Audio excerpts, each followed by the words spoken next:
This is week 4. This week we'll be reviewing decimal operations, chapters 5.1 to 5.4, and geometry, such as perimeter, area, and circumference, chapters 9.3 to 9.5. Please review the specific week 4 learning outcomes on this page. You'll be reading our online OpenStax textbooks, taking notes, watching the videos, and completing homework assignments for those chapters 5.1 to 5.4 and 9.3 to 9.5. Next, at the bottom of the week's module, you'll see 2 lab assignments to complete. Do not forget to attend at least 2 lab support sessions with Naraya and Erica each week.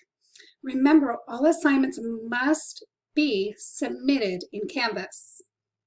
We have our second test, test 2, on chapters 4, 5, and 9. It opens today and is due on Sunday.